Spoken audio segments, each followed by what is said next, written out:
ya da bia no mate san kwala ebu abonten na mo setai obi an setai Tisamre, you have an opportunity to strategize, bring your policies, explain them. Ghana for a chance and adia tomutrim. Oka sem che Ghana for Obo awoka kra obeso beti echire otios na minimo. And that is what they are doing.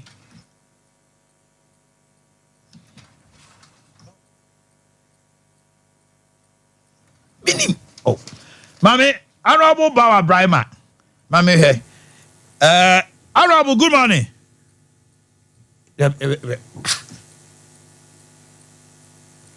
Ready. Okay. Mami no ye yenen bekasa. Oh, I didn't. Mami ma ya kwaba. Benya I went to the wise. Maka opa fa opa tugu. Ni ekoso no MC. Wani hunu bi? Me hu bebre. Aso ameka de na mboa. No. Oh, try all of wo fa niema eni agro. Ba now what to say? Nyankopa do mo man. Eso we pa. Last week there many answers. Aye. Bitia me na chika. Ye de nyankopa so asese wo de wa beke ho. Nyankopa nhia mu nyina. Ene anopai ye de enchi akese e be free Dr. Ba aso ye Ediama Yarefo any etiefo nyina se nyankopon aya adum se na enadwada atoye se no na de Dr. Ba wo ka kire me no mienu wa wo he tie se yare ada wo so a etete wo sebe de wo de achinchina bere no eno wonti na wabie hospital ewo kumase atonso ago ene nkran se ode sasa ya de no afri ni paduanim ama ho ato enti abre bia se e betranse se ya de wo sa wo je ne se ye number na edidi dwuma no obama wonsa ka no twro number no ato ba bie se de benya se hawo ne amane ni bi titi obusuani ana wankasa wabomoden na de wani a kire Dr. Ban ya so ye ne ahwew ayi yade afri ni paduanim ama ni padua no ho adwene seifo number yedidi juma ewo Dr. Ban ho no 0244 988 004 0244 988 004 and it was 0244 08 34 82 0244 08 34 82 me pacho Dr. Ban na no pa ye ne wudi nkomo afo apomuden ene yade da wo so no se wo hwe akira kwan epese ohun ye na wo ba na yade ate wo so no ba me yade aduro esa wo yade a ye wo kumase atonsu agogo aban hospital kakaka na wasie ne nachi ana yenso Dr. Ban yenso ye bie yade a ye wo afa wo de wani kire enkrampata mo nso a ye wo bi Spinters Road 18 junction e ho nso be hu Dr. Ban ewo ho ama won so wabeje ayeresa ena no peye ye no watrase ye ni wudi nkomoi de ya ne ye ka kyew ne se dane da nyina nipa bebre timitena ho ama yade dokoro wo mo awie ya na yade ne di no be free atiasefo asase so no ubehu se abusuafo bebre na mo ana ye ba we die no onyale o ye ba we die na bibia nye no enso wawuko mesra ma me entwamu da obienu obewu asase so a bedwin se bibia nye no Mr. Senya nkwanhia bi a yade ni timi dokuru ni padua no but ubetimi akwa adwuma akwa aba enam se wunye hwemu nti eda wani bete se yade wo ho no na yade na kun na wafirate asefo asase so etine Dr. Ban say ono ne dia wo ye ne se ubebadu ni padua beba ni aye ni padua no mu hwehwemu na ohaw ne amane yale dom a dokuru ho anka ebeku afirate asefo asase so no Dr. Ban pese oma wo ba ni eye o lab bia ye gini padua ni nyina si wo adi mfidie hwe ni padua ni mu nyina na yade bia adua ni padua no anka de obekọ wo mu no na ya sawo yade enti se wo wura Dr. Ban yen ya so eye ho a mesrawo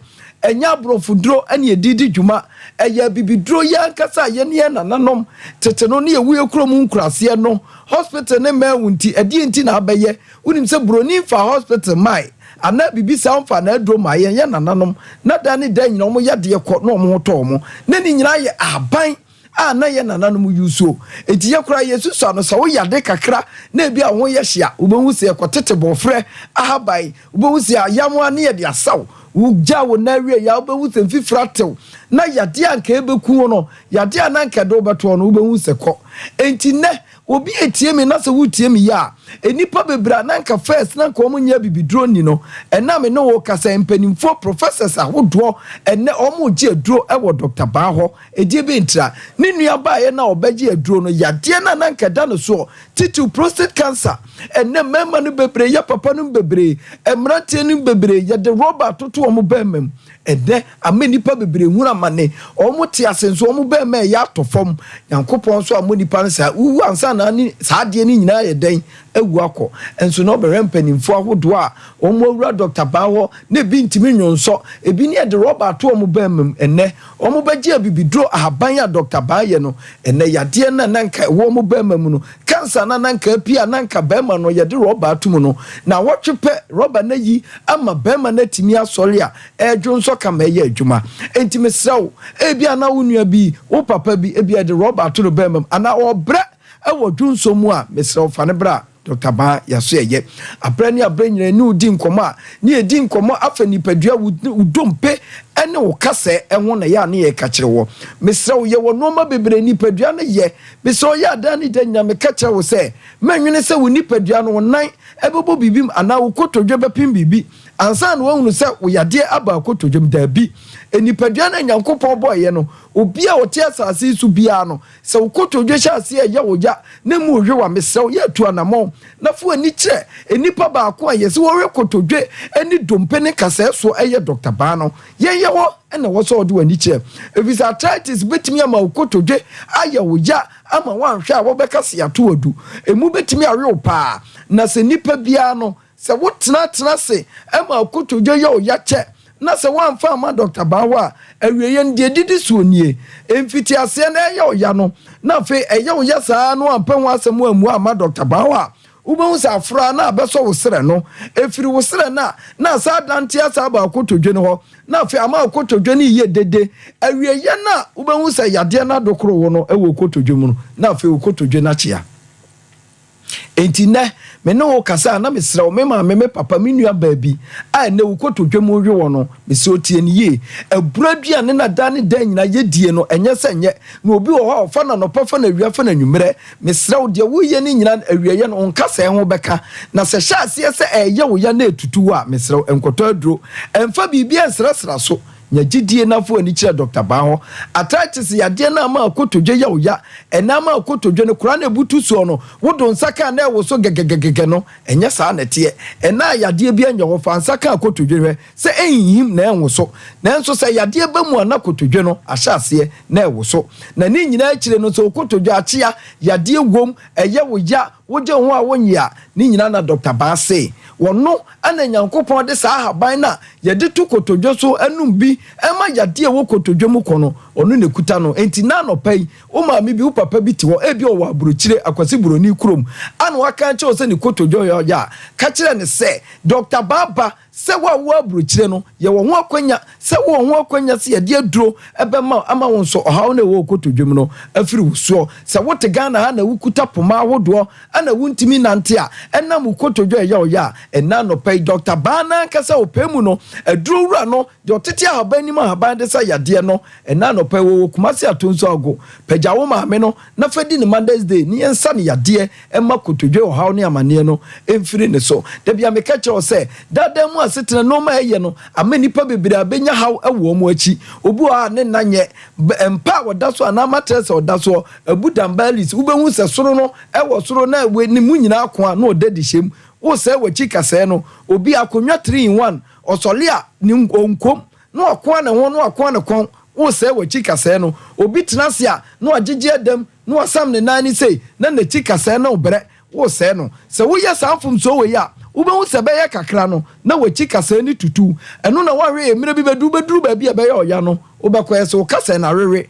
tokura ba bedam o kase na fedi ama mu akoa o kase na ma wo fa achia o kasa na amen na wuni padua no woda wona ene ma menka nche so obi a wachi kasa bia ho beka no wo betimi akyea obi mu ako a wotre ni mu entene eno kire se wanya haw e won spinal cord nim enti nyankopon ama Dr. Baba se achi kasa na do so bebre e won kro bata bebre nyankopon ye ni bebre ebi be se wo ko achi abewura wutri nim ebi bewura wusisia ebi ko ba ebi bebre enti na se bia wo fra adwuma ba na wadwe ye o se honam ya o ya enti wukuna na wo yiribi enti etia wachima wa kasa na eye nketenkete wo se wo nkase jasa de ne ye de ha ubia wo wachi kasa ne mu no oba Dr. Bawa ye ne ye wo kwan ye befa so a ye de ha ba bekan ama ya de wo wachi kasa wachi dompe eye wo spinal cord ne mu no ye tu ase ama nipadua no ho ato no ena me ne wo kasa yi ne ye kasisi yade asem mesra ususu fasisi yade no eye no ma bebre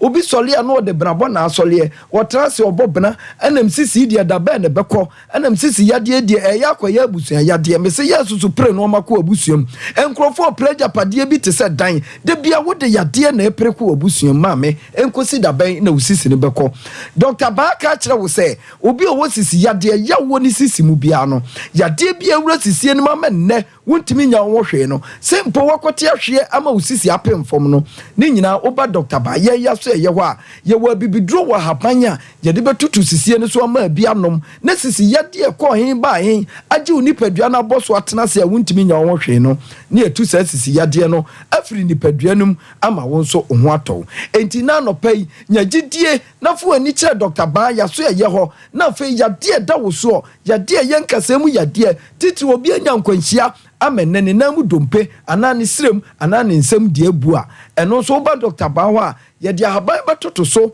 ama kasa na toa ama ahode ampam da bia me ka kire wo se no ma bi wo ya ye ndadaada amenne enipa bebre didam fiso obi na mu bu ye no ampam wa no de ko nam obi a woni nimdie oni ho aduro ana ode ko da no enne ne nan na achia enne ne nan na ye 39 40 okwa na ebi a wo to wom enye ono a eye de okohia no no na amoa no nanso na de anidaso aba se Dr. Ba Gana asi wo waje wiase nyina asi wo West Africa nyina obi e bona baso se eye wudompe ene o kasa de a untimi mfa ba bia je so no Dr. Ba nko a ana abetimi de sa anoma no aba de ho enti wanya nkwanhia ama na mu dompe anaka se mu abu a bra Dr. Ba ya so eni ehwew enna me no kasai obi o typhoid fever no bra Dr. Ba be hwew enne wo stroke a oba Dr. Ba ho a ye be hwew ama ho ato ye de kasa ni nyina ba awieye de hia ne se obeje Dr. Ba number no na ya de bia da nipadua no so edi nipadua ni nya ama nne ya de adokoro ama untimi nya ho hwe no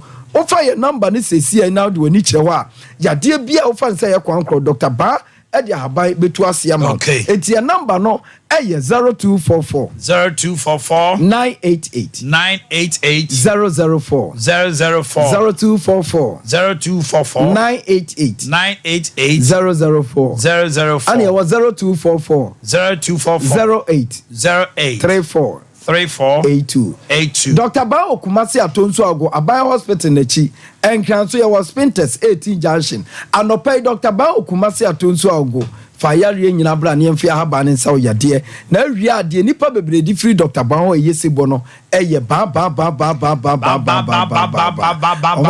nyankopon inshallah. Okay.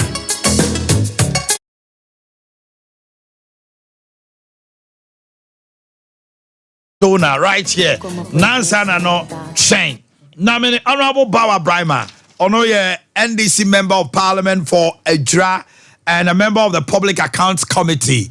Now, Mami, anything to change komo. The emotion the TV see Dr. Addison, a governor of the Bank of Ghana. Now, parliamentary proceedings, Public Accounts Committee, and omo question on the Pualugu Dam. And Okasa Omatia $11 million to the contractor, but the work has not even started. And on NDC, Kasa say, how can we pay a contractor such an amount? Honorable Brima, good morning. Morning, Minia. Now, what to say? Let me tell you now. I don't pay your friend, Dr. Mahmoud Baumia Akasafa. Pualugu Dam or Kase Ninkrofo Ewa North Eastern Importer Montuaba Mano Oba Shese Pualugu Dam ya ye bibia na sidi kura enjira mfiri mu o kan say the dika no mame fa enchia soronko ema wone watiefo na anopa na mitio na utufu ema NDC ni MPP kwa ebe faso a yebe campaign no sama okai ni nyina me as NDC de mafana supreme say election the until say the final ballot is counted no untimi kasa wa wini. That's right. Nti ya fana supreme ya faso a yebe ye adwuma That's the dika no mame nkase kwalu multi-purpose dam no Sai issue Palguno and then a chair north east and upper east region. And time. That's right. Time Bianoa, Spirit Dam, a free baggery, Burkina Faso, who to be flooded, a coqua. It has been on the rainbows. I will be a CA, now between the agenda, electricity, between the Aboama Quiro, dry season farming at TV Akoso. It's Yabekaya. In the year 2020, thereabout, Kwaji Busia China signing hydro $900 million. Said you, sir, Dabro, the HB Boa. You are the president. Is also like that Kufa Kokati sword. Embark contractors equal site. It's the idea, you know, be a organ, and say at least you bet be hydro. Power system back home, I be careful somebody bueno. Now, if so, it's me a boama, say flooding na ya ba say amount for ejapade, say amount for so it's be trap because baby a better trap was I'm holding it in trap. So it was a very good idea. By parliament, both sides will be a place one by but now, there's last month, he share, public accounts committee share, governor of the Bank of Ghana. Na omo expenditures by foreign exchange receipts and payments for the year 2022. And they could on page 23 say you have made final payment. That was the narration of the final payment, $11.9 million for Palgu irrigation. And many MP for Narungo, I come from that area. Nothing is happening there. Contractors are full of sites. Must send the crime or food you say, over site. There's nothing. We say, we who are able to see. Now, say, because you final payment $11.9 million at the Ama contractor now for no work done now. How was the payment made? Because when you say contract, the answer which will become. This is why you have raised certificates. Our consultants now have raised certificates. Actually, the scope of work, Hawaii. Now, you have to need the Tianica. And you see, you be Addison, Minia, Honorable Samson, now free, now don't go to be Samson. Now, we all free area. When we say you be in our question, everybody saying, Addison, it's me, Yano, see Musa auditors, no. And auditors, so a payment, why, Emma, about say, well, it's Yanu, Papa Biama, I'm a committee that director say, Auditor General, and some normal way. Documentation papers be a amount of money I spend at home. Never do my but say, Manosoria, he did work also. You know, somewhere last month, pizza farmers are more both of East and Upper East region. They engage on a peaceful demonstration about of East region for the council. Petition, Vice President said, you want to encourage my Arabia a house because one. Juma BND a stream ho Africa farming home. And almost I always say at Tibusia, say the BS, you must area walk, and there's still nothing in the young person. A home. It is I feel the Europe, Rebecca say, I feel over the shot, say, what is Abamana, no Babe Palgu Dam. At least a woman says to say, well, he's a presidential candidate, but he's part of the present government. It's part of the presidential ticket. You said there's nothing you must say. The best saloon way anchor cabinet. He was part of cabinet decisions and the boss of Kukati's son.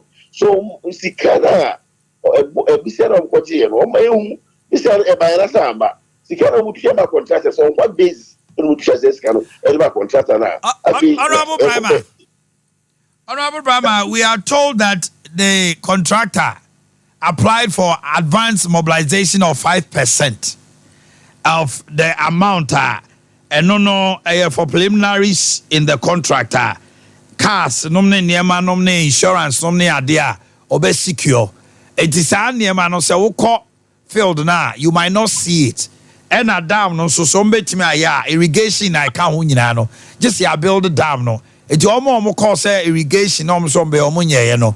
When the dam is not built, ain't me muscle.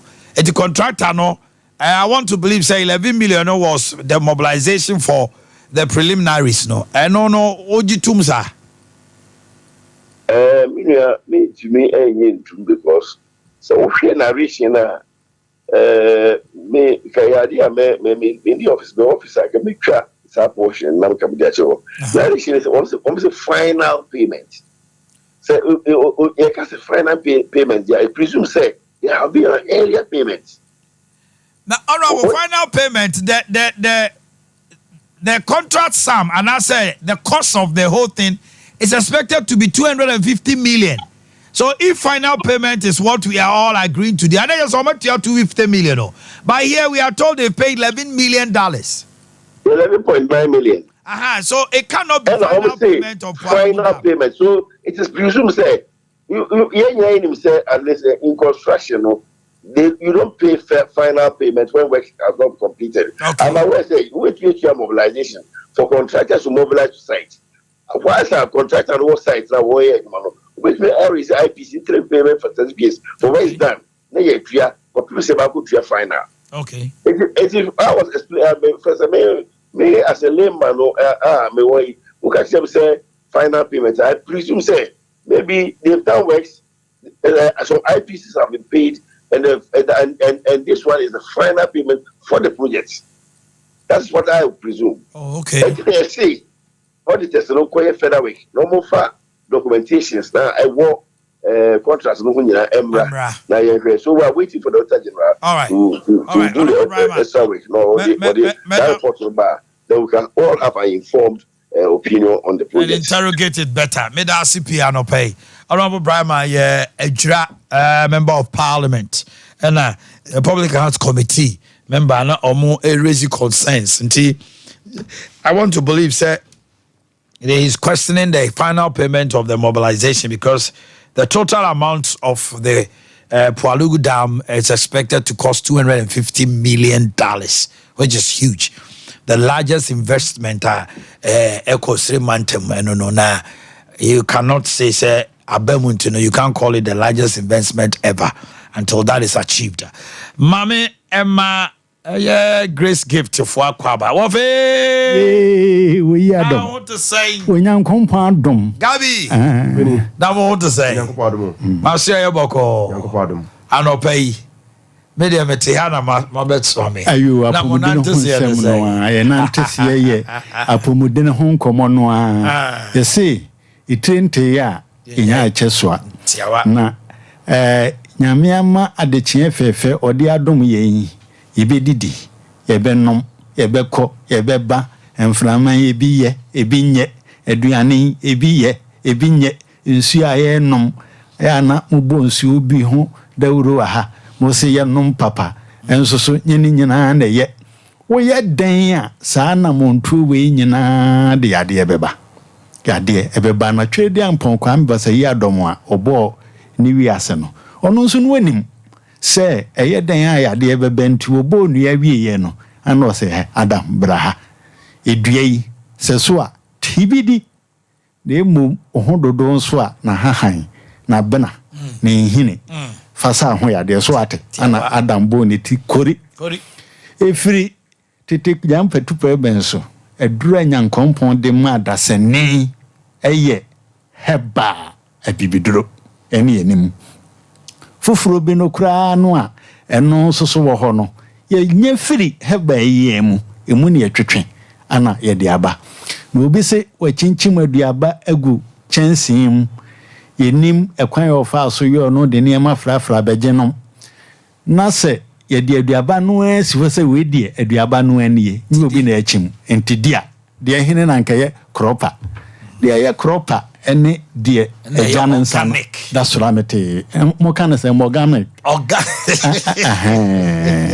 ene ahwefo ne atifo mo Sompa on de wa wie nkono mama nko bi enti glace gefete heba credit say de ebo ne dawuro ne say so won peso benu moduru ache dia asupitia esese odu ani echire eye glace gefete se edunum uyo bi a edunum ye wo ya pa de se ababa fodonika kuku eye otehei se umpaduro no mo a fo ani chire grace gefete sei yensamna ne se ye nomo nche ye nuro no ye dinim die fofura be wurem ede akuku dam adunsefu akuku dam abe wurem ye nuru yenum eni ye nuru etienum enti obi yade na so ba grace gefete na se ye manaduro so nkonkono mo a eni na enu ni nansa na duro na ye dwuma ama yade na tutu sei grace gefete sa na ye kono ye nsamna ne no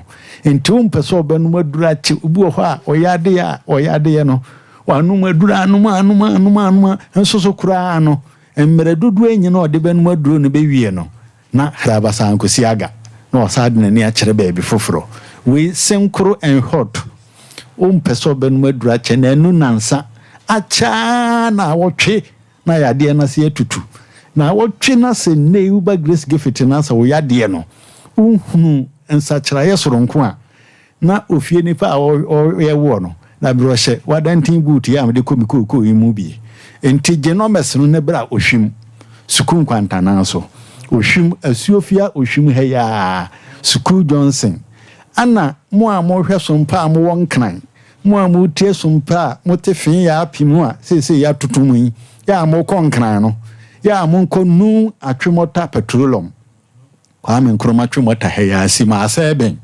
Nebusa Family Love International School anase Glace Gefete yani school ni hwe ni mu na kwagie duro no mu nansa acha na awotwe yade no hrabasa no mesini ni Cello 54 tele 0543 tele 2 32 cello 00 tele cello 30 cello 54 tele 0543 tele 2 32 cello 00 tele cello 30 ana cello 246 0246 518 cello tele 003 cello 246 0246 518 cello tele 003 yanko dokutanchire ho ni nkusua de kakra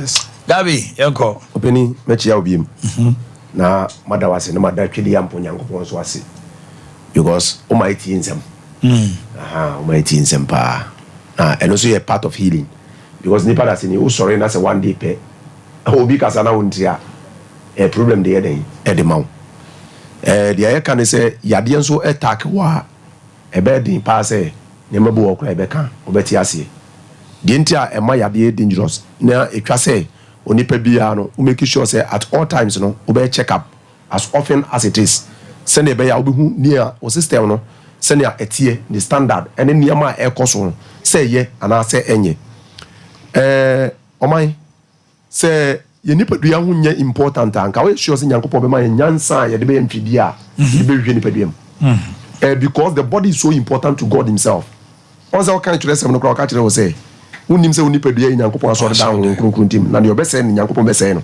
bis nyankopon asoro down te ne wa Daniel knew this it ye be fa no kon Nebukadnezar hinim no once he specify nuane bi se emfa ma wo mo so hini oka so hini waduane mi and I mean very good my natural fruit and then vegetables I didn't know can say no because Daniel him say nipa dua no is sanctified to the Lord e ye hu hie nti na nyankopon ma ya adwen say ye mfa nye machines e be check up nipa dua nim sani akoma no bofa akoma no se moja dodo a e pompe no e ko drobe a sebi akoma no pompe moja from e de ko sawa no mu no etimi ko yie friends woman wonim say there are your friends researchers amaya e kire say majority of the people who suffer from kidney problems as a result of say a beer more janakasa from akomano I know drew ben ko kidney no enye adwuma.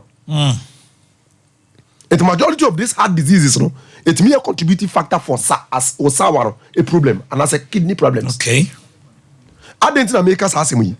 Akumano and a distribute moja. I claim me an inro and oxygen and the common Akye Abia. It in the Akye Abia so here oxygen. I am from a pa and then we an inro and the ayajuma. Imagine says Akumano pompe not do be no sia. Sa part of organ and the drop and link it to Akumano this sabi moja ne kura nuane ni nusuo na oxygen heba no entimi ama saa organ be adwuma na enya adwuma ebi etinipa ye kase akomayare na anase moja munuso na bebre nti ase enti no o nim se etimi kofa yade bebre ba imagine se what manya akomayade na akomayade ni tikeke enti ama si kira ba etimi akofa si kira yade ayeden aba na imagine se de bia dodo na no be hu so buo sabi akomayade anase moja munuso a say nipa kro na ye sa count no so sa yeden e wo sabi esikiri yade ya tra say adwene ho da ba ye oniama bebre so ho a ya ene kofa sa de ne ba ene oniama bebre ho so nyankopon nim se nipa be mistake eto wa bo ma nim difo e de ye nuro sabi ne ye sa de ma advice se de be ye na se nipa dua no ko chimato bi mu a asasan no na chi eti grace gift bet na fidie sui so for several years de bia no ye bop mo de hu dawuro e kire ne ma atwa se amanfo ya ebetima mo ni pedu asita saa niema na ye kire no wo ba clinic ho a ye sa kire more than that wo beje wa yare sa ne asa de saa de na asa yeden aka ho ama en kire a wo ko fia wo practice saa de ne biom e na ko fa nsunsu bo ne anyede amrel oman bebre timi nya yade ahodo as a result say me ken ni stomach na nkasa kura mo emo efi once year na nanum time obi timi wo be 10 15 but when you feel flat you bisa on question da wa busa no wa wo oyidi yam kire okra o yam be shi very good hwe the entire great gift time be etimi di ensa si eboka say opa abrabeto nchia no ene na me kire wase akwakosi say si na nanum time not me wo 10 15 12 na ne yefo ye flat na se sabra ne yade enhye da ni ho a great gift bet me di ensa si ne boaka kire o bla ento nchia because so otimi ma yefo no ankasa ablotu no eko na chi na ye flat sabi yefo no ye fita and distribute yade enye den e mani padua no bebre anya infection mo yade adenti yefo no ankasa mu apro ete dori moa e de komoja nim moja na yefo no kura emoa obu ho a enframa papa yefo say oxygen nim mojam die enti because nema bia o de ni yefo no mu ayema a sabi emunya cleanse de nti no sabi e distribute nema bi gu moja nim a moja na eflo no nhyada anya de pa eno na grace gift ka say tabiri na fa den na fa bra say ye moja ye ni yesiesie no ye de aduane ye de nuro ye de nsuo no any lifestyle habit e be correct sa de man nyina ye den e de amaw sa wo ye oba wo ye bema wo de wo sori a de bia no uti fa ye den ewo de bia wakoma emo yie wo sori a yesi wa ebo ho de bia wo de wa bre so wo nya adwuma bia tie ni ye wo de awie kura na sa hye wo so wo asikire yade wo akoma yade emubuye obu a wodwojo ni ntini mu twetwe no eto ase ho no omo di from 45 years air con se krampo the young ages equal to 65 to 70 no de bia no ne to ase ho no yeden atwetwe no se ntini bi yeden e wo ho your friend sciatica na atwetwe no sabe wo sa problem na fabla obu a meken sisi yade adokro no se twom wo ye no ho hwe enye yie so wo ye bema so ye oba obu okro ye fama wa kura bi ase sa de no ku no wonim ko be fa so ayede asobe wo de ba ye be hwa ma na ye hwe eno so ye treat one as yes how yade no kura no ni esa kire wo niam wo be ya se ne be asa ade ni se anya den e ma wo su biem sisi yade mo sem wo bia obu a na chika sei ene ya obi so wo ade bi of general pain ni ne padua nyina ankasa ene ya numbers no kura po no ye de to da bi mo de tie numbers nansa tie numbers nansa tie numbers no macro maintain I can't share my voice we hear them. What's your voice? So said the demo. Mr. Moano pay me so de num. Ana Messiah. Sisi ade duro. Walk no. Ye dene kese pa ba.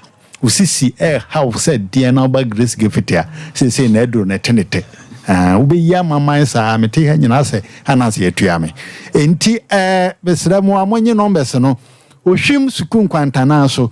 Asuofia akwan so a ohwuma manfrom na ohwuma sem na meken si suku Johnson nebusa Glace Giffete yena se yenu maduro nche no ana nu atwomota petroleum enkran nu atwomota petroleum bonguru ehɔ ne yewo Okotis Family Laugh International School numbers ne Selo 244 0244 126 123 Selo 244 0244 126 123 Ana Selo 54 0543 2 32 Selo 00 Selo 30 Selo 54 0543 2 32 Selo 00 Selo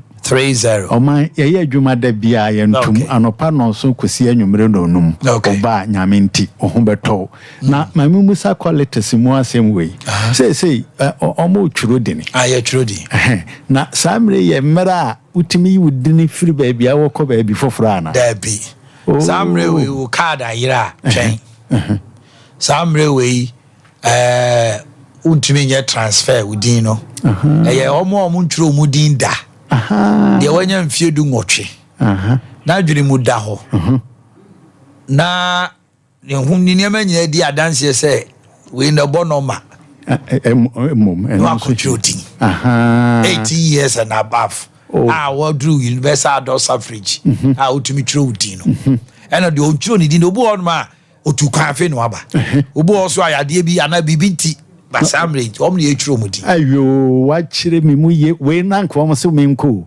ka mi yi mi de na firi su beni akọ josonwe o de ko joso okay eduru ha o mbeka no o mbeka ho asem so ene ese de o man city no se bia na wo school wa wie se wanya du nwotwe be ma fa wa obenyem a kotwro de ni wanyini awusi afọ ya di wusi ha Gabi ene wofa kojo na mote omonka no na yene abedwafo trase na areho sempa wo ejiresia Arabu Gabriel atomensan assembly me ne bejo twenkomo e de assembly na asie maami biti ne ba bi ne nkwala ehuru no se na dwiri mu ka no se deyo kwala ehuru maami ya na maami di abufo tamboba to boba ya bo ade bi mu gas premix fuel gas esi ho e bomu ana push e jade mu a chese asi nipa mienu amo ma wuo ma nipa bebre so aprepra maami ti the baby ti menyi ni se maami no em sa jama rati esan o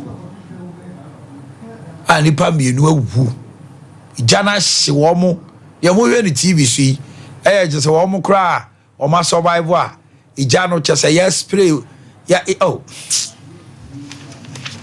kalanke to amaba bi ma me tere ba bia mo nko huru ni sai mi wa ma me no so anhye o jani bia nka no kra o be kora na adwiri mu ka no we ndai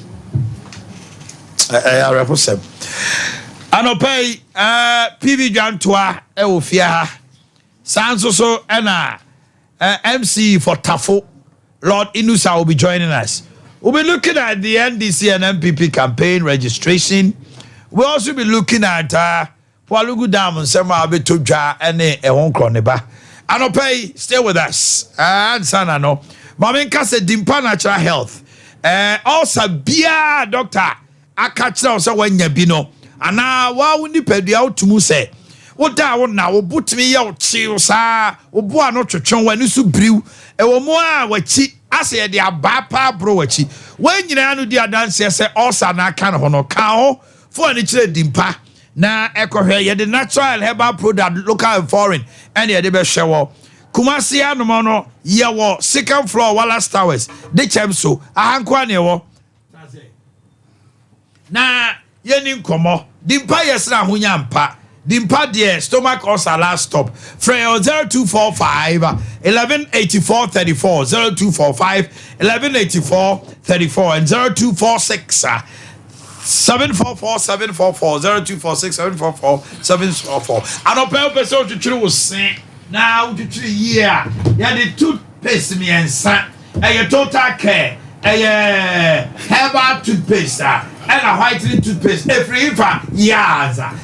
Let's talk about limited for and imagine one of us the brush be about design no. A round see to chrome baby.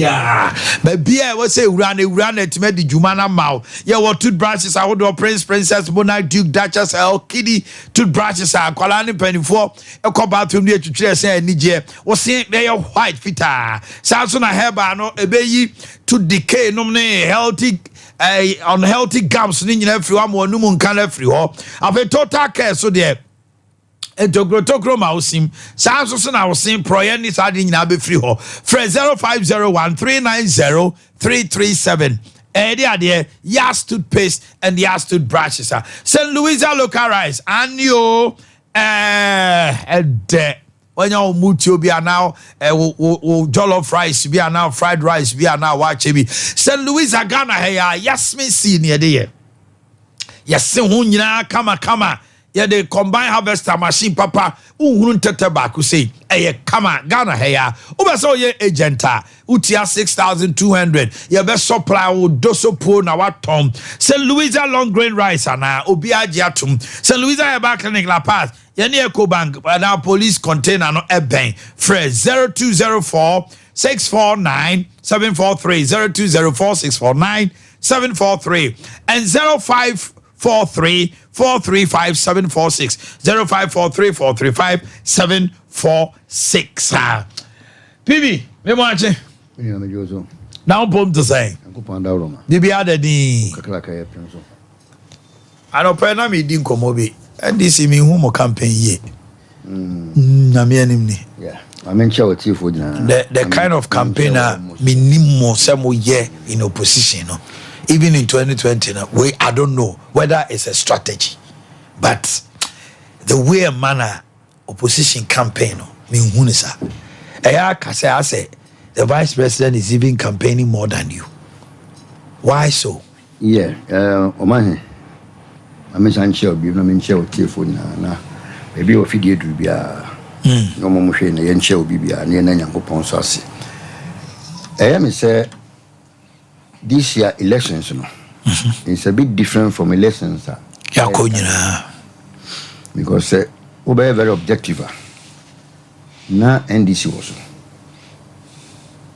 ana ye boy homodi na kufu ne ba umia after 2012 my determined society biano also mutuye enti my hunu ade papa bia wo di mama year from 2012 to 2016 okay and successfully no mutimi eye ema obi ehun say mama mfaso bi ani so ade papa bia kwa wayi bia no mfaso ni so ombogui wa anyi ni he a call from campus to campus yes that Christine Dr. Bawumia the distinguished speaker lectures I hold require because about could be. They managed to get Boakye as to comment. So once you very kind say me to say if Mahmoud speaks, who am I? I know or church name so on why finance minister and good. And now for the learning credence I said there. And this in Fasubia and name so. That aside. Yes, I hear mistakes in Kitibi. Okay. Okay, bars branding. Okay. Now, Baba, can we get regular? There's education number. You create loot and share. So they managed to say, Ombama and this are useless. Okay. You're true about it. Over close to 1 million different votes. It becomes Canada. That's right. And incumbent president. And Mahama made a statement say, posterity will judge him. Only when you say, why yet, na family a bit my day, a boy man. Omanhene, me say Mahama we hear so for biasa o hye nem komo because asem na ono agina bonten kan say posterity will judge him no Nyankopon efa ne mukasa e ene ade ne gutable no. So today you see posterity? Yes.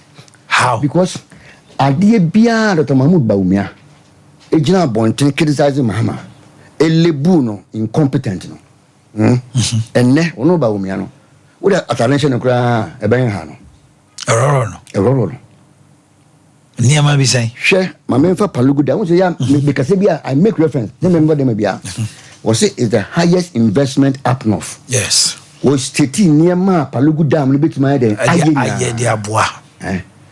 And after 5 years, 5 good years, Mahmoud Baumia, egg, and I same catch on say, on the prioritizing. Women demo. 5 years. Odi atauto a ne site ko kwa unim site wa nwa kran ho hwe ni ho se bi na o mind baby foforo bibia ni ho de na woni bawa eye ho argument say eye fan yes this was the group a settlers no present farmers I more enough yes and no more pastor eye say ko mo stop wo mo. They were complaining about the irrigation. Almost dam no yenwie so on timi irrigation. Dam ebe ma 60 megawatts, ama 50 solar, irrigation, a whole lot. Multi-purpose for 5 good years. It do baby come. That's the site. Yes, it do baby come catch say ensure 20. So we go about so omo ma reason say ensure 20 say ensure ni giant and omo come. That's some blocks for. Oh, say John can we say and your blocks no good. Sir John, Sir John, you can't go. No, we see that. Even here. So, it was about $993 million, almost $1 billion.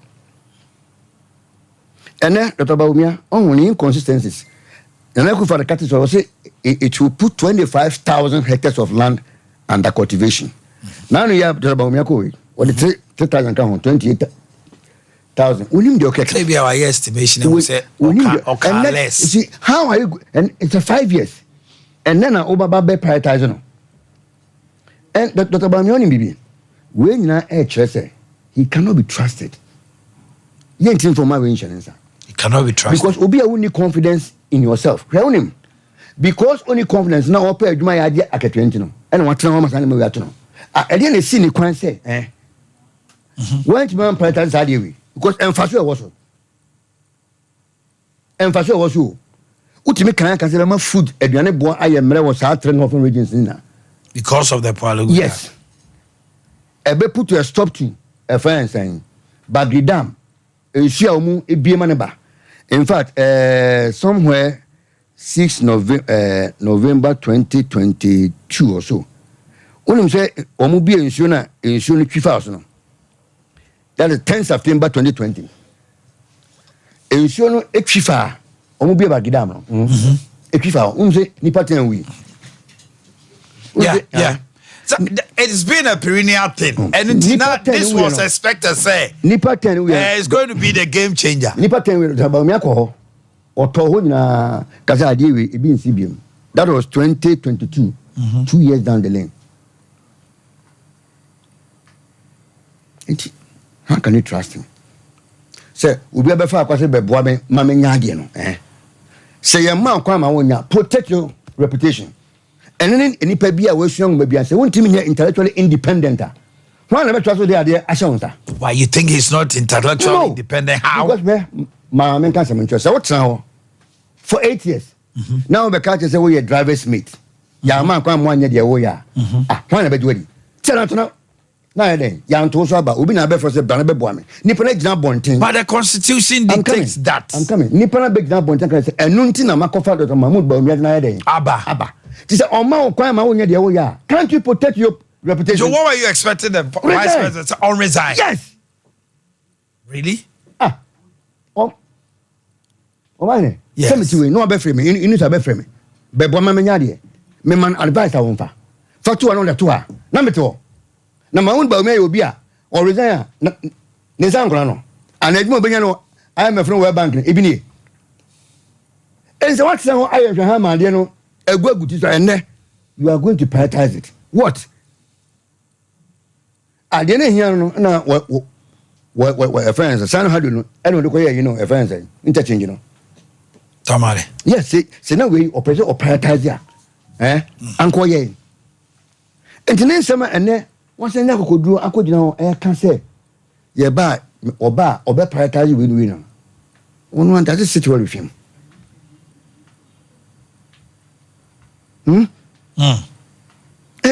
Enkaye. Nesama working na emfakwemo. Jane bi no aka emfakwem. Or see obey reduce the government expenditure by what? By 30 billion. Recently, the number work on Public Accounts Committee at Tenassi. The Busha governor. Some more a final payment. It looks as if the whole project team, any of them citizens, they are highly incompetent. Because how will you write 11, so almost 5% mobilization? 5% here, 49.900 something $1 million. Okay. It's not 11 million. It's the Omukase mobilization. Say 5% will be and find 5% of 900 and. No, they are looking at 5% of 250. But project no almost na come my saying. No, 993. And the highest invested up to $1 billion. No, but the 250 is for the Pualugu Dam. Yes. And no more can once say 5% mobilization. But only fine. Which is then and acquire a final payment. Maybe final payment of the mobilization. No. In construction, you can't. Oh, okay. You can't say final payment on construction. Very good. Even the last but one payment. You can't call it. A builder. You write penultimate reference. Penultimate payment, yeah. And it will stay clear to say where your mobilization and answer advance payment. And now last but one payment. Yes. And to me, yes, other. So the entire team no only highly incompetent. So the 30 billion he's saying say of fee say government aje expenditure ma aban ho kire no. It is time say a government be easy no from that. So they can reduce government expenditure by 30 and allow private sector to get involved. Is it not feasible? I mean, can't say. Catch them in that. Me mind this as well. Me na catch say me wale mami you know. Me ma ba kwantena me fie na e wa ma ba kwantena. Me wa protocol me ntobi o. Hey, we be our Nancy baby so if you want to reduce government expenditure, right? At what sectors? Where are the sectoral targets? Maybe he has not given enough explanation. No, you see, one no we know. Obi anyi ni. No, because now Oman can't say Oman reduce government expenditure by 20 something billion. Here call IMF no. We first go for 10-page document you buy no. You reduce we now. Funny who says can come say reduce no. I reflect why. Now 2 areas Bernard you want private sector to take it up. Obi abegina I can be adin. That me asin komo. Me ba mete so. No one can't say oba 18 months yenya ensure toilet problem. And that's a problem. What can't say Oba your friend say yeah mo bu shebim. If you find yourself in a debt hole, you dig yourself out. And ushim tina Oba be catch me say Oba be reduce government expenditure by saying 30%. 30 billion. 30% of GDP. 30 billion in 4 years. Set has been 4 years. And who told him, say, Saban, reduce your friend saying, expenditure. He doesn't need money. And he was saying that Aban will no longer tax more. There are a lot of people after the tax net. And this is one of the fundamental challenges I hear then. Yes, because Aban to be raising revenue. In the last 8 years, tax revenue to GDP have been flat, 14.8%. The benchmark in the sub-region is 22%. 8 years. Into one, yes, I'm now working on. The last time I catch was probably he might be suffering from somnambulism, sleepwalking. Somnambulism. Wadam no now. Because in some now, what can you need to find a place if you say, a bomb corridor. I was expecting him to talk about procurement. And about wake up. If you are able to streamline procurement, take away sole sourcing, but they created a procurement ministry. Almost no West procurement what? Lapses. Eti assembly worker. Just say worker say me ba me can me reduce no 30% and no. Say a sector say office say abanche no free here a base yamaye. Secretary officer banking no free a base yamaye. In 2016, no, Mama a State of the Nation address. Baumia borrowed $30 billion. And he was able to tell us what the $30 billion can do in an economy. So equally, he must be able to tell us sector A, sector B, sector C. I'll push private there. I'll reduce this. So you see this as just mere political gimmicks or what? Oh, what is it? What can't be in Sassamson? Lord Nusa, I am MC Ewo Tafo. Honorable Akwaba. Uncle Mame Joseph. Now pom to say. Is he also from Uncle Mame? All right. Mami Tiwa no pay. Yeah, share Palugu Dam and Semene. And so I started campaign money ade. What ye unia penny? Mami Tiwa. Me da se mechia na machia ahwefo na etiefo nso na na machia me bra panyi PV Jantoa me hu na che uti na kasa kama pa on guys all belong to the NDC cra see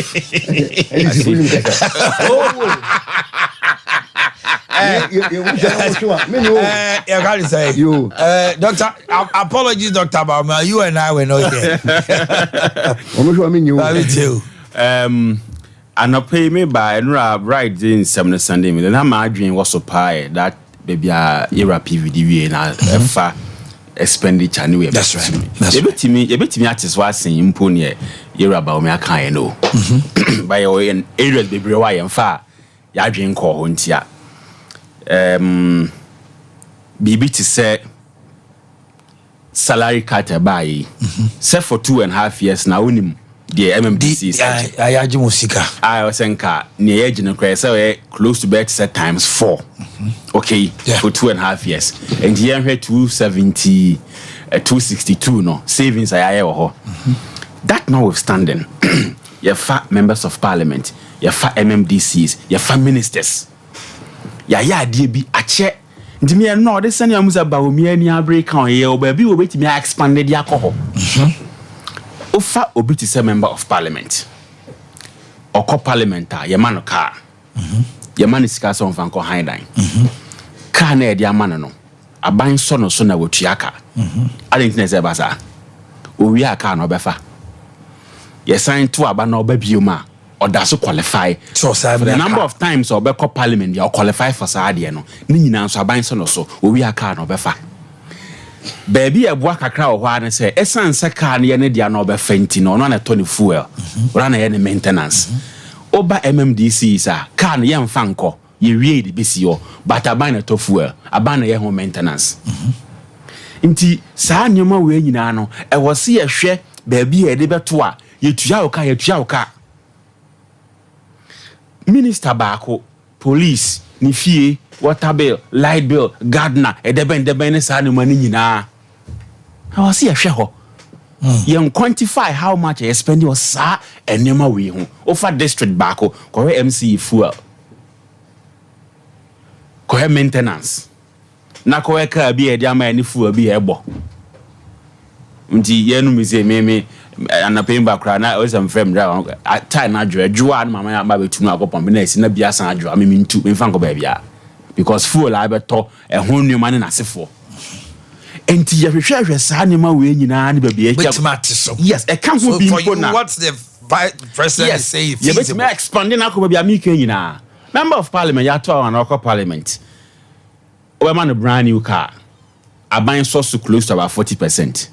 No atua be 60-70 car no so we e na dia we fa osan ba biom the next 4 years osan qualify for the same yes gracia no mpodie nka wo hwɛ sɛne pressure si wa adwuma yi mu ne ho ne ba anya sika bia ma men kan sa because ade o on se yen hwehwɛ ne ma bebre o madwuma mi we me current director GPC me finance officer GPC me there were other heads of department your manager be do level bia so omo njinsin pa no mu na yepe obeye adwuma no 30 years 35 years 20 years 25 years wa quantify sika aban de be hwe no from time owura mo say 22 25 kopim so be ko pension eniama pressure ni nyina be gina politician no so Makayan so ye de ye okrom ha eh papa we ska osisi na obi anu so ye ode for oye adwuma ba yes we kokko board mpanyin fo ni bia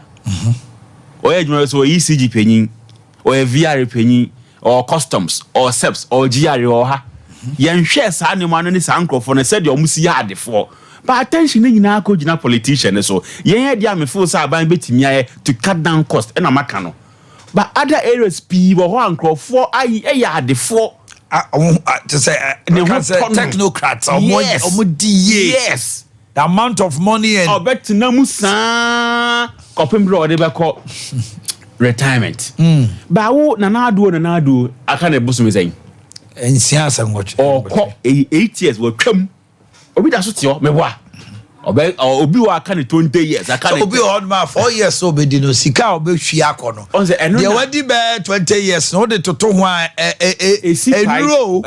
perception. It's not a perception. People have lived it for us to see. And energy wahi. Oh, we have seen politicians who have come for 4 years. Sika omanyane what they have amassed. After that 4 years, my brother on side. And yan wamen chobi u station here and assemblyman be di many MP atem issues be ho. And a caller be free. Aye. And unti no mu free so na hia omo no. Won share no so ho. MC members of parliament anyway obu o free so about 90% u free so na ugakowu. Check it. Do your research well. That one I agree with you. Do your research well. Anyo mu nyina. It's like unti generalizing no say wait because ebi akakra bi enya omo. Exactly. And enumpo no ya na edu ba bia it's also boils down we be enipa no kran so free ba. And it's any not amra and some obe so position no mu. Okay. You can get someone like him me say aban ka akra me pese me ben ho kra me time me metimi am fie. I getting the point. Ofu say me be MC 1 year 2 years and I mean asa no man nyina. Enya possible. There are some people 1 or 2 be like us in the system. Untumi fi nowhere MC or where ya Corolla crown to to be. Enti sabe wo de wo ba ya e bia wo no unya bia ka ketua bi no obi attention wo ho but obi so ba bia onya wo de ne times 2030 but as a time the focus is on the politician makaba bia betimi akate cost MPs there it's e bia MC so fire to the same level car no ba ya car ne si wo one abeto fuel one abe your maintenance e bia e loan bi ne e dia ma wo so yense na ye the pressure na egu MPs no omo de suggestion mi buy ho na obi akwele back opa miemfa car no ma MPs ne say 275 ni nya ya ban car ye ne beto fuel ye ne be maintenance ka be hu senior ye de omo no it is the best name that subsidy no ye so omo so ma omo de to car ni free na omo fa no na every 4 years bia osan ye MP house that privilege exactly minister you sure Dr. Bawood Maumia na probo ne ade Poalugu dam comment on my utie now before that mamis me interrogate na say NDC for your campaign say we are no efa ho ben wo ade who how no dey no miss me bisa question said the NDC for your campaign to send here je ben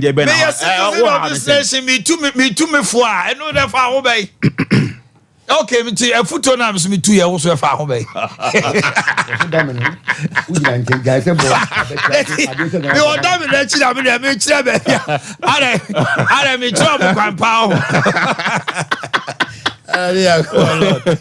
but MP no free ejura no so ono so bo aba so say also one fan of super oh but genuinely no ba him patrol no problem one say eniema akoso sese because about me example ntia ka say you compare records so why do you have to compare records with him but why don't you want to compare records no say compare heaven dey bedroom so compare with him no. So ne record me ba ma sevni fa say me say bra me si kan o mama no si anka okay ma no si me ya ade no wo si me de enye na wa beje o ba he no in terms of corruption index perception me worse ya wo de be ya no tijant way enye ma bi gama hu nantini o enye ma bi gama hu nan eni wo biem that way eno na ma so mama no si anka wo hu baby me say me ko okay me down ato abo gas e save over $300 million every year my mom fully capitalized SM Bank. My Jao sinking fund, stabilization fund, Ghana Infrastructure Development Fund. Me Jaoka 122. My Jao oil wells me, you know. Oba is a ne, yet the car, yentimpia, inflation. Baby, I will come on. You need one record in the old BBS.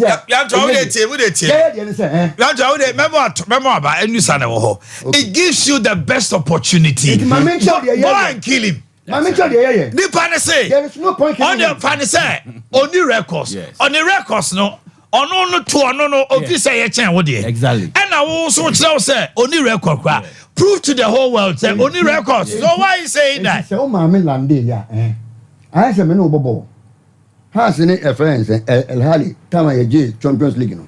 Yes, only so good pressure first half. Or am I frustrated? You don't know, you see, a strategy known before the war is no longer what? A strategy. Do you know why that Baumia or Fambosano? I don't know family. You know why he's family? Yes, my man can't say. But it's your family. Well, call out because TJ friends and let's turn allowance.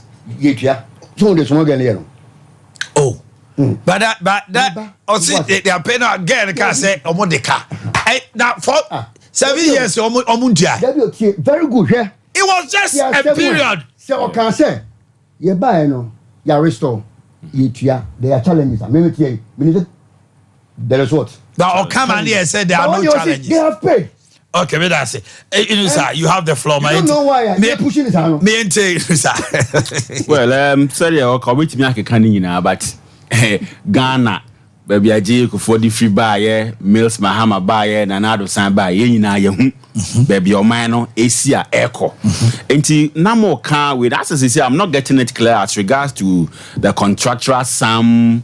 No, but for the contractual sum, the Pwalugu Dam, we were told is 250 million for the dam. The irrigation and others, no. And like I said, the total will be 900. But specifically, the 11 million, 5% in was for the Pwalugu Dam. Yeah. So I think we'll make progress. Don't say we are all constitutional or TN 70B. You see, sometimes. And I pity or more because maybe you are the chief executive or something who near cause you know who rush system no just 1 week. You exception be brave about how this whole system runs. Where you are the chief executive, you sit in the office or you deal with papers, whether you approve or not. You know, sa public accounts committee ni hun semsemi ni hun nyoma audit report. Ultimate audit report 2022 year audit report internal audit in the year 2021, no, monies that were collected, revenue that were collected, no, they only accounted for about 38%. 38%. Oh, tough. Yeah, but worker, no, sa staff, no, or by pointing in some politician, no, so politician are also sikamuno. Politician are on sign check, no. All the others say that memo number 2 and him, whether you approve or not, as with that way, more quantity some say. But the real cash na ebe fi hono, say tuntum, say koko, you don't see it. Obi to me koje sika, omo the omo be a JCR. Now say na regional minister, my strong one, and say obi ever reporting missing JCR, will be in trouble. Or JCR na what you know say ira. But JCR bako ebe to me a generate any amount. It could be billions. Yeah, no, what watching was JCR na ira Yes, yeah, no, yeah, there. Everyone's a receipt now. They just come. I found nobody. What just na oh me the way or more be money. They have the luxury to do all those things, but the target is always on the politician. And we now work on what you see 11 million. You see final payment. You see there be a final payment on mobilization. So out of the TV that if it is mobilization, it's mobilization. Oh, corner will raise it based on inspection. This field the young man you raise certificate no quantity near 11 million. No, says the vice president is fumbling. And I just wanted to find out what that fumbling amounts. And then fumbling. And I go to Sika baby okay can say more tia can't allowance around people say when are you going to pay us no? Well maybe maybe that minty yeah but say bibi ohona yentua ye na wadwen be was ye tua na e bia obi na man the right information because say he might not be directly involved. That's but right. Maybe he might have been told, say, EBA, by the checks. No, but the government have paid a nursing allowances throughout. There was a balance, I think. Some months. In a year. Know the to me, now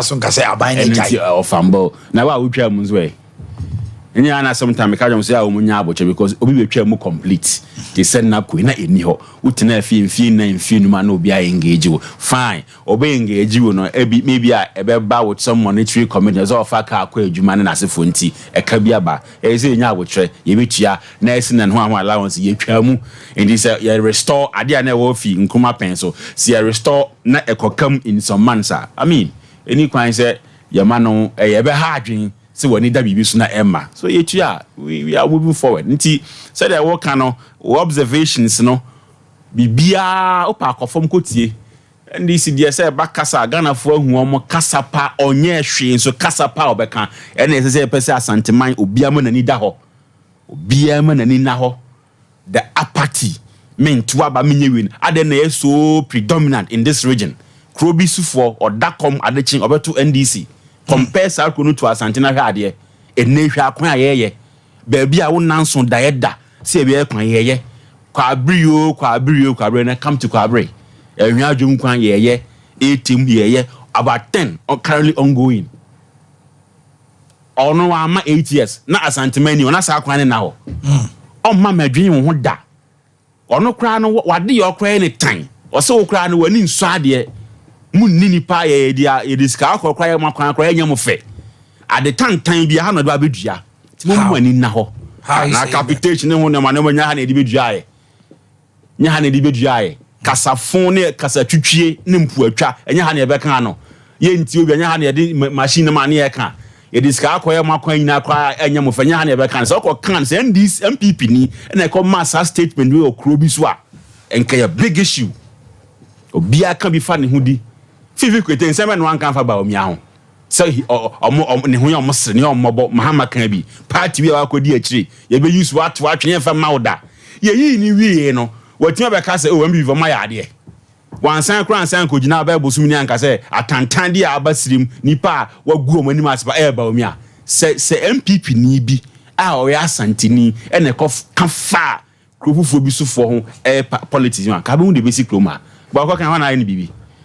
nti mumiamfa we nyina oman kura ya sumdwe ya nya nda NDC saka kiti kika ntokwa kukukuku bibia basa mumiamfa sa sumdwe ahokyere kakra wo ho yemfa sa sumdwe ni we kakra sa enko bibia ni panyi mu kan we tia we fo na be kan we tia fo no onamu kika etiribom why na yes NDC the role is dua ye no aduaba mu dua no nipa besine yenyi yimu ni nchichemu yenyina na nkasebe obitim betina santemem ha ya wonu wa ha owo adwuma wa ha asini ye wa ha ompese obeti bibia good about asante edi ntia politics bobi ogina politically ntino ohun pose ha no abebo ne bra amana asini ye enu nti ya sumdua ya nya and the NPP ya ba mu oh ajunko na bowa the next day now transfer edi so me buy me ho na list tintin bi so almost buy my effective one transfer bi am fa me ho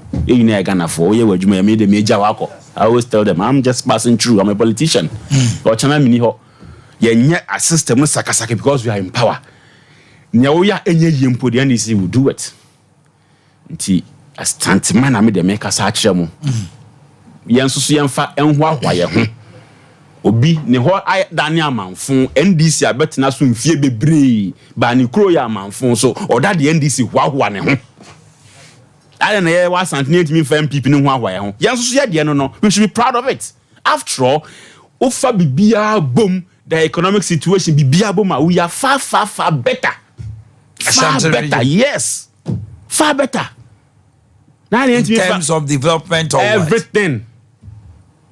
Yeah, we are proud to be here. Maybe a business wise or yes, that is a capital, but that notwithstanding. Hanieti, ya pehapa, ya home near cranny bibia pehayetna see ya chichi kru wa, and yet we don't want to associate ourselves anything as Antony Pe because politics. yɛma yɛnwene ho mmienu no mmiɛnsa ɔman ne yɛhyehyɛ nyinaa yɛ baako ne yɛnyi saa nyiyimu no mfiri mu na MPP the records show Kufuor yɛ adeɛ paa Kufuor de ɔyɛ adeɛ Kufuor ade ne yanto Kufuor so asɛmba kɔ na do ka na opposition yɛ medɛ ɔse amamu na agye Kufuor gya hɔ no ɛnyɛ ne nto aso nie obisa ne sentu enka na MPP toa so bra Kufuor ɔse ɔnkɛyɛ na kyɛ sɛ mfie nwɔtwe bi baa ya ɛyɛ yentam kɛseɛ hwɛ bi yɛsan bɛfa free yɛ kakra ba omiase obi bɔ dan so na wa amoni yie na da kure bɛda sorry na mframa ketua bi fa ya area ho nyina bɛba na wo dan no ɛso apa obia bɛhu sɛ nipa ɔbɔ dan no so no wa amoni yie we da kure bi da sorry yɛ adan bɛɛ sɛ aduosia wɔ mantem hɔ no emu bɛɛ aduanan ni nyina so apa mframa bi ɛfa yɛ ɛno de kɔhyɛ hwan same about the current state yehu with regards to the economy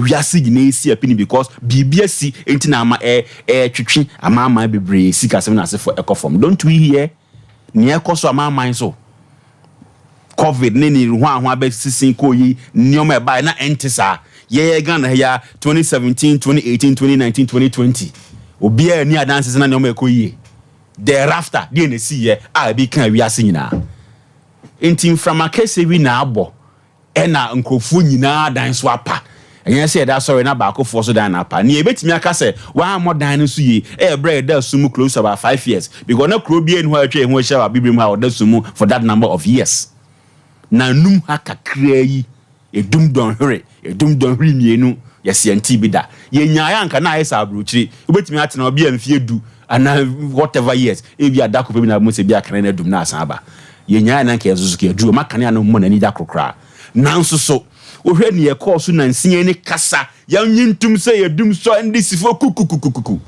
kana na dum da kopeda obi wo betimi aka chem say within that period no ne kana dum don really do na say na see sa for 5 years and the end this there say na nka yemfa bibia dum so because say ye idea ka cost of on charge ajo say na masay because dum don really menu miensa ebetimi a contain nkana ne ba na atwa so me damn it overseas pankro no utimi dam by 14 hours na kana na mai o 12 hours na class one say eba no etimi tra 14-15 hours in darkness ebisi ibrahim nya saa na peno ba yem fanto to ho hwe ba kakra isi yi Ghana for mesrem asem MPP de mu ni ye ho abokire kra o ba yen so na munye ye ho abokire ye de o man be gina pen papa ya bisa mama ba o bisa say mama kan one policy one on kanchen from baby or rise here fee in politics abaye mampeni a opeso osan ba o my one policy or the as I say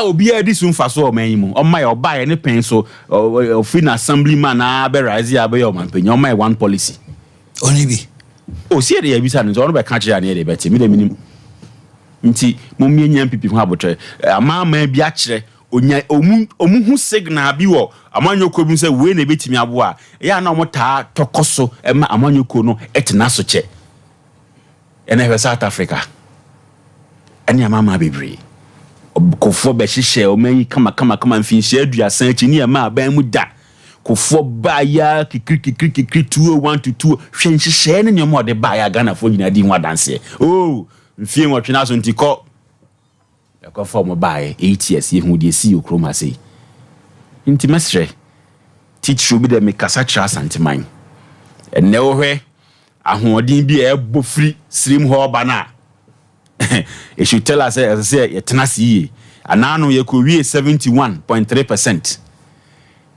as I say ye sign sorry ye ne fa ye ni monyam as I say keka ko 80% no nyesa nkofo bi so e de heat bi ba o hwe videos no ne enthusiasm bi free stream ho ba no a vice president call exactly ade ba ko pe na ka chem say mo ma yen sorry ne yen fa enigye ne sa odo na mo de ba no yen fa nhia na 2024 ye wene ne tra obi nkomhwefo bi ka chrem say ne ye kosu be san kosu ka menji need 208 mentu aba ya tume mentu aba say ampa 600,000 plus ankoto aba when we needed a little over say 40-50,000 to cross over 49.77 ya ko agree afi ya baina afi yensen kasa we na say asense biem ye to aba ye lusu 208 ebi wuwi busumi nsia ama ye sha se twa adwo kro mu asense biem asan kodma refisuo ama NDC enya bi ka edenya na asi nti massive development ekoso e wa Ashanti region under NDC ekoso wo kwan na wo de bu aban so bo kan NDC ye ya nke ne ye ne ya ye kwan nyina na do da enso ne hwe kwan issues all over the country obia wo problem enso 8 years ebesen ko enche omo ye da sese ya na ene mansufo nyina aso so ayeye kwa abre mantemu akwan 100 kilometers asphalt overlay ni nyina na ya santimam ha ya omo ye na asaya na okay baba on chain mama share birthday sukina afemi mamo and wrap up and Introductory your friend on Aqua Parliament Pub at Santa Maria and Crying Wayfree Magdalene and Debbie Ho and Omode Bremo Alibaba Dan Kambari hey picture with me and him chow Ali oh that's my man for you Ali Baba Dan Kambari of Angel 96.1. Ali, good morning. All your friends, especially your senior man, you know? And I am our other part, I'm out to enjoy your day to the max. I say, Mr. Ebenezer Ej, Ego Bank, Kenya Ase branch. Ale, me Sompa for, just Sompa for. I was saying Kedimba could be PM. Okay. Lauren Baby Girl Nyamia Depa Afuakwa okay Lauren Baby Girl Nyame Adepa Afuakwa of NIB Wayfree Kukua Jando a honor neighbor no Lauren the baby girl no your surname and I said no your dear why na yenhunu mama ntia menuanum quickly na afei memra janto aho Joe Manu or Italy Castle Franco Mr. Pa omunyina of Vinola Rodlin nini kuno Atakofi Gifty Adams Pastor Francis Aponsa of Resurrection Power Moderna branch Apostle JB Penny on so Resurrection Power Moderna Italy branch Gifty Adams na ne kwia Rasbo ne hokani we pay one more Italy one more hear me pa branch hear me pa we Italy tea by mama in Kakum so don't try to when you they really gave me a good reception. Yes. Before Benin Sadia, ya almost a boy. Before Benin Sadia, you shall say, and the four column I refuse you. You see 2018. You be a sense. And Brabham born 2018, and no be the master of share yet you come her. So be a because you be good year choir. Because I'm a quanta. Was say I did not do what? Give timelines for Kumasi what? Interchange. What be promise year 5 year Kokan was my mama timelines. And him tablet we. Ma ban PP4 ye maternity block usi ho. Yen kamo. Ah, ese mu bu asanteman ma kwaji loan se loan betime wie dan no. Enfie mienu ni e dan na aka ho. Confirm no che. Credit market. Enka ho. Musi yankwaji yanfa nkonten sika no be den. Omba ba be first kanako. Akwase bu MPP4 bu asanteman ebu ye nimtia.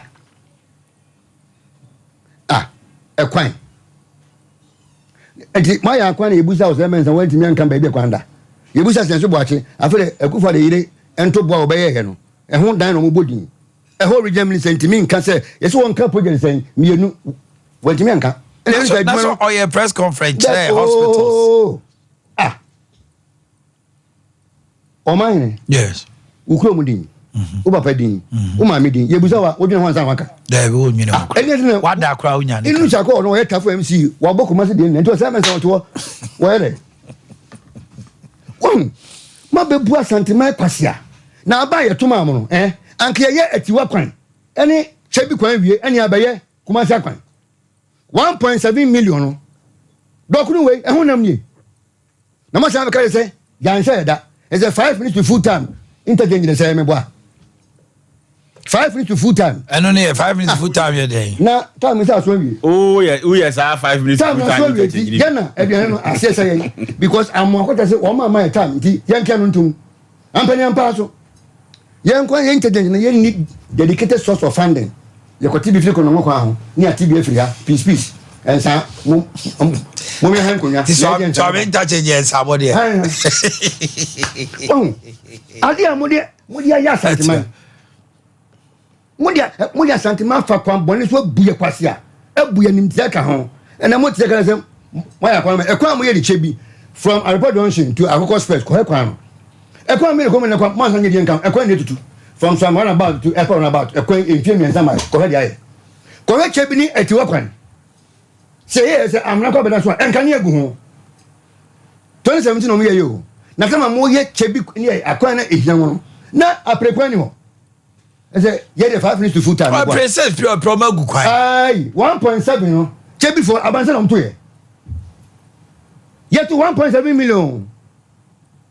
Yet to 1.7 million. Now 1,000 go to treasury bill. Now me 100 million go to treasury bill. Now we for one time. Ain't for no. Yeah, baby, you mun na wie. En kase no, en ye de maye. Tie say wo mo tete mo, ya no anwa mo wie, die wie de fa ho. Na no ahema ko bentu fence anyan kwanta omu bi hu jegu enye ntwemi ni na no ye ya santam afide kosi ho ye bi ko tese ye de ye no ya ye nkwasefo ye bu ye ya no anwa mo ye de awie ye de anwa na ye de e so asantema no ko se bo we na ye betua muka so si yakodum awrefinsu mbo a omu ntwan de no 2008 no se suban na masadanedi ntine yebesa kai bio. Well, so you think Asante will punish MPP? Na kete makati etinka when esefota yen. Ye kwa hendi se ye amanfafo, ye sikeletia. Ye sitafo, ye si atonsu, kabika mama aswanse. Ye si Rati Park akama ne kuma se hono obi akoko jinani.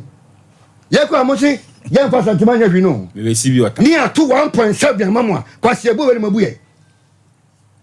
Kejetia market yo asantima yebuye kwasa mumie change ensa ye ko be chebu nkoto koko enkoso koko no e sa me to moto wo ya ni ate kwase ko mbi bobo ya tobo na dia ka na mfa ko adamusu achim ho ye tibi gu kwan so na pie obu kokofo ye gu pie kokofo ka chewo wa e ko ye ko na etutu e fa asa me city so asa kwa na de etutu na po me wo bada baka won kan yemo no kwase boni abuye kwa yemo na de now manu si utama so unim utama so 1 minute na enu se ka se MP ska na aban peskan so ma mo ban so dabi aban so ya mo loan one day to say enya s gas ngo you pure makano and community min piaka government gives them guarantee yes it is aban peskan so now do your checks well dabi aban peskan so me say now the worker say yenti MMD for sika so yeti na no eno yati o sika so for the past 2 years any creativity baby a o makofa SML fo a ye boy krono no wo mu nya baby $24 million cedis every month no eno na e wo say people die GVG mu nya ye Mate. Tax exemptions, consumption budget. Mu chedie COVID time is 1 million Ghana Enterprise Agency. Ni ata ene one epia. Sika mu chedi. Ye ku for the full pay ni na ba o me beto aso mu jaya.